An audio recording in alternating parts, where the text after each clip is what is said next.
Social মিডিয়াতে একটি বিষয় ব্যাপক আলোড়ন সৃষ্টি করেছে যে মৃত্যুর পরে সকলের সঙ্গে দেখা সাক্ষাৎ হলেও ভাই বোনদের সাথে দেখা সাক্ষাৎ হবে না। বিষয়টা কতটুকু সত্য? এটা আসলে বিষয়টা মোটেও এইভাবে না যেভাবে আমরা দেখেছি। আমার ছেলেও এই বিষয়টা প্রশ্ন করেছে যে আব্বা, আমি কি আমার ছোট বোনটার সাথে আর দেখা হবে না যদি আমি দুনিয়া থেকে চলে যাই? তো এটা প্রত্যেকটা মানুষেরই হৃদয়ে লাগার মতো একটা বিষয়, আসলে দেখা হবে কিনা। এটি খুব বেশি ভাইরাল হওয়াতে এই বিষয়টা নিয়ে কথা বলা আমি দায়িত্ব বলে মনে করছি। আপনারা নিশ্চয়ই যারা দেখেছেন এই বিষয়টি, এটা একটা ভিডিওর মাধ্যমে ছড়িয়ে পড়েছে এবং অনেকেই সেই ভিডিওর সাউন্ডগুলো শুধু ধারণ করে লিপসিং এর মধ্য দিয়ে এটা আরো বেশি ছড়িয়ে দিয়েছে। মৃত্যুর পরে যদি আপনি মুমিন ইমানদার হন তাহলে অবশ্যই আপনি আপনার ভাই আপনার বোন সবার সঙ্গে আপনি দেখা করতে পারবেন। প্রমাণ হচ্ছে কোরআনুল কারীমের সূরা তুর। আল্লাহ রাব্বুল আলামিন বলছেন, সেদিন লোকদেরকে আলহাকনা বিহিম যুররিয়াতাহুম, তাদের নিজেদের আত্মীয় স্বজনের সঙ্গে মোলাকাত করায় দেওয়া হবে, ভাইয়ের সঙ্গে মোলাকাত করায় দেওয়া হবে, বোনের সঙ্গে মোলাকাত করায় দেওয়া হবে। আলহাকনা বিহিম যুররিয়াতাহুম, ভাই তার বোনকে পাবে, বোন তার ভাইকে পাবে। অবস্থা দেখবে সেদিন এমন হবে যে ভাই হয়তো জান্নাতি, বোনটা হচ্ছে জাহান্নামী। দেখার পরে বলবে যে আল্লাহ, আজকে আমার বোনের গায়ে জাহান্নামের পোশাক কেন? আল্লাহ রাব্বুল আলামিন সেদিন যদি মাফ করে দেন, এটা আল্লাহ রাব্বুল আলামিনের ইচ্ছা। আর যদি মাফ না করেন তাহলে ওই দেখাটাই শেষ। এরপরে যদি আল্লাহ তাআলা দেখান তাহলে ভিন্ন বিষয়। তাহলে বোঝা যায় যে মৃত্যুর পরে ভাই তার বোনকে দেখতে পাবে, বোন তার ভাইকে দেখতে পাবে ইমানদার হলে। ইমানদার হলে দেখা সাক্ষাৎটা খুব স্বাভাবিক থাকবে, মাঝে মাঝেই দেখা সাক্ষাৎ হবে। যখনই মন চাবে আপনি দেখা সাক্ষাৎ করতে পারবেন। আপনার সাথে দেখা সাক্ষাতের মধ্য দিয়ে বিভিন্ন গল্প হবে। আল্লাহর জান্নাতে বাড়ি হবে এমন, এক তালা থেকে আরেক তালা হবে। মা বাইনা সামা ওয়াল আরদ, জমিন থেকে আকাশ যত দূরে, আকাশ থেকে জমিন যত দূরে, জান্নাতের এক তালা থেকে আরেক তালা হবে এত দূরে। সুবহানাল্লাহ বিহামদি। সেই জান্নাতের ভিতরে আল্লাহ তাআলা দেখা সাক্ষাৎ করিয়ে দিবেন। এটা কোরআনুল কারীমের আয়াত দ্বারা প্রমাণিত। এবার হাদিসের দিকে আসি। সেদিন কিছু মানুষ আল্লাহর কাছে বলবে, কানু ইউসাল্লুনা মাআনা, আল্লাহ এই মানুষগুলো, এই যে আমার ভাই, এই যে আমার বন্ধু, আল্লাহ এরা তো আমার সঙ্গে একসঙ্গে নামাজ পড়তাম, আমরা দুই ভাই একসঙ্গে যেতাম, আজকে আমি জান্নাতে ও জাহান্নামে, আল্লাহ আপনি মাফ করে দেন না। সেদিন যখন এইভাবে আল্লাহর কাছে ফরিয়াদ করবে, আল্লাহ যার ফরিয়াদ কবুল করবে, আল্লাহ বলবে যাও তাকে জাহান্নাম থেকে নিয়ে আসো। সেদিন গিয়ে আত্মীয় স্বজন একে অপরকে, বন্ধু বান্ধব একে অপরকে, ভাই তার ভাইকে টেনে নিয়ে আসবে। এটা হিসাবের বা বিচারের একটা পর্যায়ের কথা বলছি। তাহলে সেখানেও সাক্ষাৎ হবে। এবার আসেন আল্লাহর জান্নাতের ভিতরে বিরাট একটা মাজমা হবে।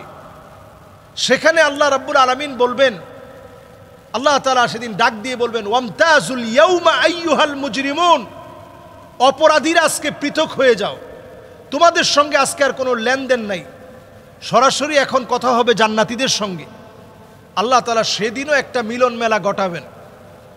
সুতরাং আমাদের ভাই বোন আত্মীয় স্বজন প্রত্যেককে দেখার একটা সুযোগ থাকছে।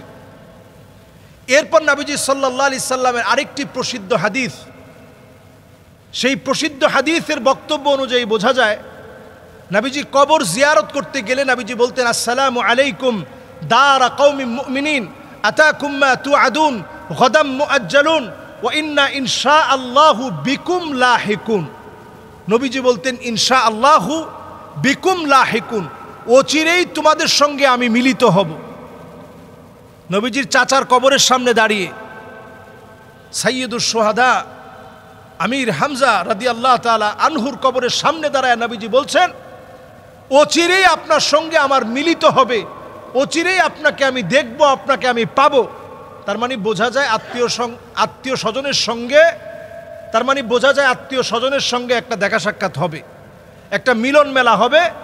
সেদিন আল্লাহ তাআলা যাকে চাবে সেই মিলন মেলায় আল্লাহ তাআলা শরীক করাবেন, আল্লাহ তাআলা আপনার আত্মীয় স্বজনকে দেখাবেন। আমরা বর্তমান সময়ে দেখতে পাচ্ছি অনেকেই পাখি লালন পালন করছে। এই পাখি লালন পালনের মধ্য দিয়ে জিন কি আমাদের প্রতি আকৃষ্ট হয়?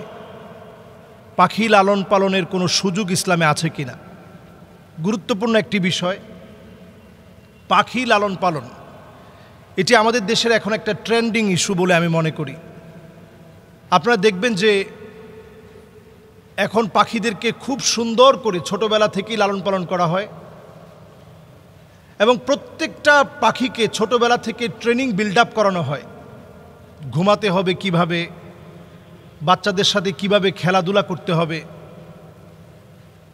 তো এই পাখিগুলো লালন পালন করা, এটার সুযোগ শরীয়তে আছে কিনা?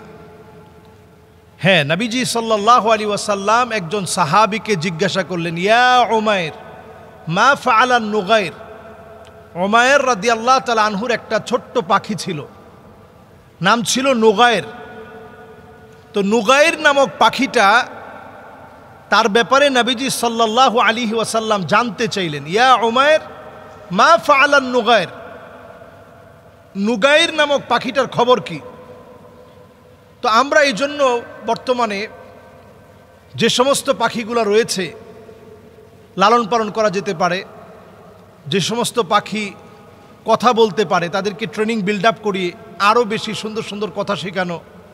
ছোট ছোট বাচ্চারা মোবাইলের প্রতি যেভাবে আসক্তি এখন বেড়ে গিয়েছে, মোবাইলের প্রতি যেভাবে আসক্ত হয়ে পড়েছে, এটা থেকে দূরে রাখার জন্য এ জাতীয় পাখি লালন পালন করা যেতে পারে। এক্ষেত্রে আমরা অনেকেই মনে করে থাকি যে পাখি এটা জিনদের খুব প্রিয় হওয়ার কারণে জিনেরা যে কোনো মুহূর্তে পাখির মধ্যে আকৃষ্ট হতে পারে, ফলশ্রুতিতে এটা আমার জন্য ক্ষতির কারণ হতে পারে। বিষয়টা আসলে মোটেও এমন না। নবীজি সাল্লাল্লাহু আলাইহি সাল্লাম আমাদেরকে অনুমতি দিয়েছেন পাখি লালন পালন করার। তবে হ্যাঁ, যেই পাখিটা বনে সুন্দর তাকে বনে ছেড়ে রাখতে হবে। যেটা হয়তো আপনি আপনার ঘরের মধ্যে আপনি ছোটবেলা থেকে লালন পালন করেছেন, এখন বর্তমানে ডিম পাওয়া যায়, ডিম থেকে বাচ্চা ফুটানো থেকে শুরু করে লালন পালন যেগুলো একেবারে হ্যান্ড বিটিংয়ের মাধ্যমে আপনার হাত দিয়ে তাকে খাবার দিবেন, সেই খাবার গ্রহণ করবে, এমন পাখি আপনি লালন পালন করতে পারেন। শরীয়তের দৃষ্টিকোণে এটা নিষেধ না।